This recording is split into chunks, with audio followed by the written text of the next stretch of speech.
ഇതിനൊടുവിൽ ദൃശ്യം 3 വരുന്നു. ഹലോ നമസ്കാരം, ഏവർക്കും പുതുരീഡിയിലേക്ക്. ഇന്ന് ഞാൻ വന്നിരിക്കുന്നത് ദൃശ്യം 3 എന്ന ചിത്രത്തിൻ്റെ ഏറ്റവും പ്രധാനപ്പെട്ട അപ്ഡേഷനുമായിട്ടാണ്. വീഡിയോയിലേക്ക് മുൻപ് വീഡിയോ ലൈക്ക് ചെയ്യുക, ചാനൽ സബ്സ്ക്രൈബ് ചെയ്യാൻ വേണ്ടി ശ്രമിക്കുക. ജിത്തു ജോസഫിൻ്റെ സംവിധാനത്തിൽ മോഹൻലാൽ, മീന എന്നൊക്കെ പ്രധാന കഥാപാത്രങ്ങളായെത്തിയ ചിത്രമായിരുന്നു ദൃശ്യം. ചിത്രത്തിൻ്റെ ആദ്യ ഭാഗത്തിന് കേരളത്തിലെ തിയേറ്ററുകളിൽ നിന്ന് ഏകദേശം 50 കോടിക്കടുത്ത് കളക്ഷൻ നേടിയെടുക്കാൻ വേണ്ടി സാധിച്ചിട്ടുണ്ടായിരുന്നു.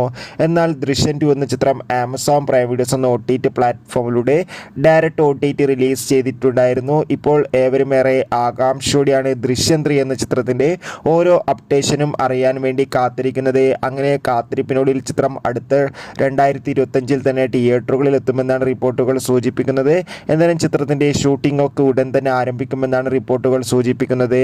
കാത്തിരിക്കാം കൂടുതൽ അപ്ഡേഷൻ അറിയാൻ വേണ്ടി. എത്ര പേരാണ് ദൃശ്യം 3 എന്ന ചിത്രത്തിന് വേണ്ടി കാത്തിരിക്കുന്നത്? കമൻറ്റ് ചെയ്യുക.